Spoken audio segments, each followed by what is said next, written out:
time to talk about selection. I'm going to talk about this in lecture 2, but it's important enough that we definitely need to make sure we are on the same page. So the first thing I'm going to talk about is just very simply what are called the necessary and sufficient conditions for natural selection. And uh, I shorten this to the 3NS, 4NS. Three necessary and sufficient conditions, well, conditions isn't in there, for natural selection. All right. What are the three necessary and sufficient conditions for natural selection? The first is that you have to have variability. Variable phenotypes, we'll call it. There have to be different ways of solving whatever the problem is that exists. Two, there has to be heritability of that variability.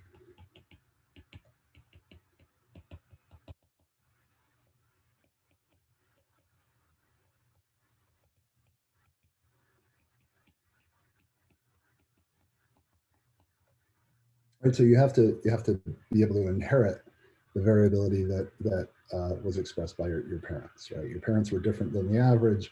You were different from the average because your parents were different from the average. Right, heritability of these variable phenotypes, and then third, there has to be differential fitness. Differential fitness.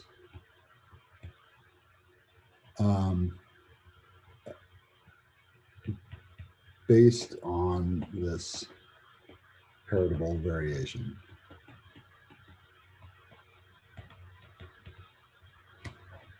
Okay, so by fitness, I basically mean your proportional representation in the population. What fraction of the population do you, for your lineage, represent? Okay, if you have these three, the thing about something being necessary and sufficient is that if you have these three things, you have natural selection working, but you only have natural selection working if you have these three things. Okay, so it's good to know about, right? You have to have all three of these things for selection to work. And as we'll see, right, this is sort of framed in a very biological sense, right? We talk about phenotypes, we talk about heritability, right? We can think of this in cultural terms, for example, or social terms, in the sense that if you have variable cultural elements, and that those cultural elements are in fact inherited, right, and transmissible. It doesn't actually have to be from parent to child when you're talking about culture, but if they can be transmitted with some fidelity, and you have differential success, cultural success, it could actually be reproductive success, but differential economic success, differential success in some domain that matters for that trait, then you can actually have cultural selection as well. All right, and we're going to talk more about that as the quarter goes on. I want to talk about three modes of natural selection. These are handy to have. The first one we're going to call stabilizing.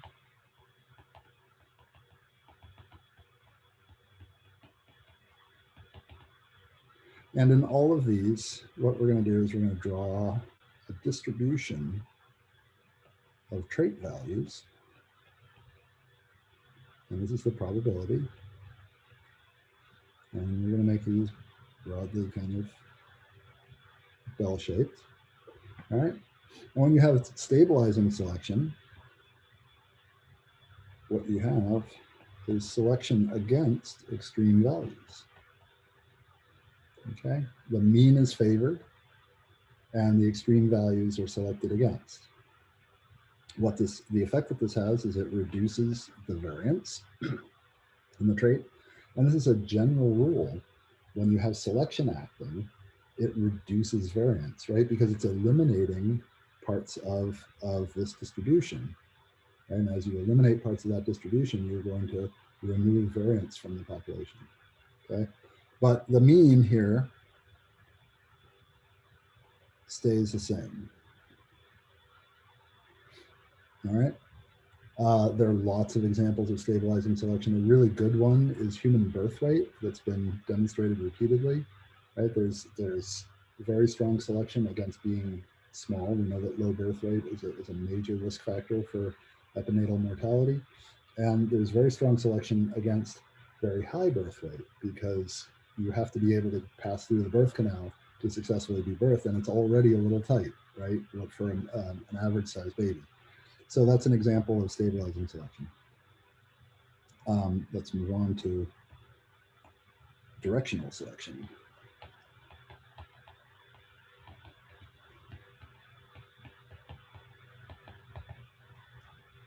Draw our distribution.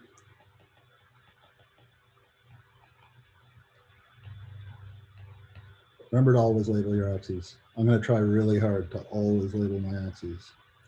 I know it can be hard sometimes, especially when you're under a time crunch.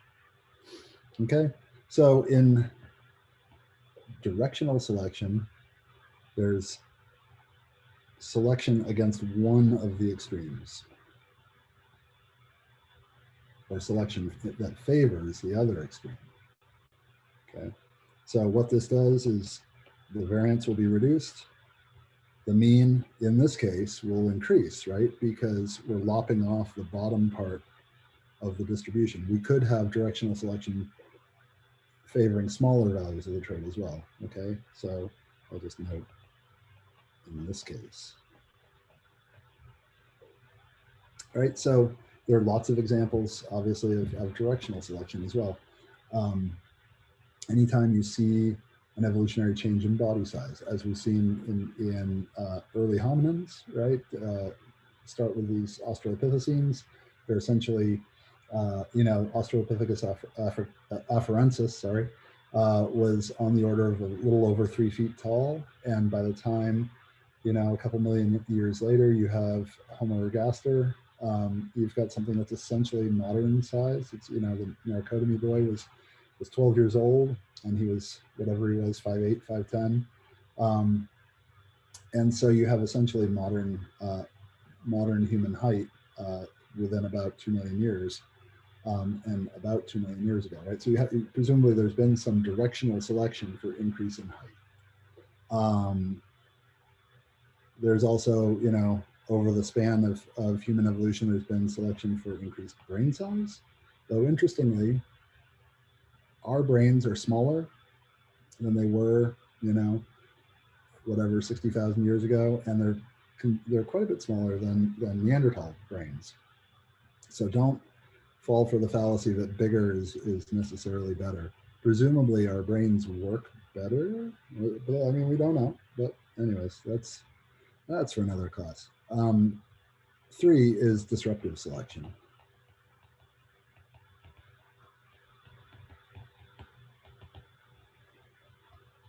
Now, disruptive selection is far less ubiquitous than stabilizing or directional selection.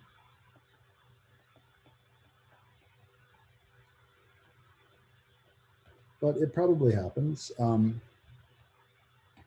With disruptive selection, you have selection against the mean. Okay, and what happens, I guess I'm staying with red, the variance increases. So it's an unusual situation where you get an increase in variance. The mean, who knows what happens to it, right? It kind of depends on if it's symmetric or asymmetric around the mean, right? You might have more relaxed selection on the low end than you do on the high end, right? This is relatively rare. You do see it in, sometimes you have species where you have males who are polymorphic, where you have some males who are, for example, big and aggressive and dominant, and you have a second morph of males who are small. And I swear to God, I wouldn't lead you astray on this. We call them in the business, in animal behavior and zoology, they're called sneaky fuckers. These little guys who kind of fly under the radar of males engaging in dominance behavior, right? And they can inseminate females by kind of sneaking in and inseminating them. So that's an example possibly of disruptive selection. But as I say, it's pretty rare. Let me see. Do I have anything else I want to talk about here? I don't think I do. Ending on the note of sneaky fuckers, I guess, is excellent start to the quarter and an excellent conclusion to this first video. See you in the next one.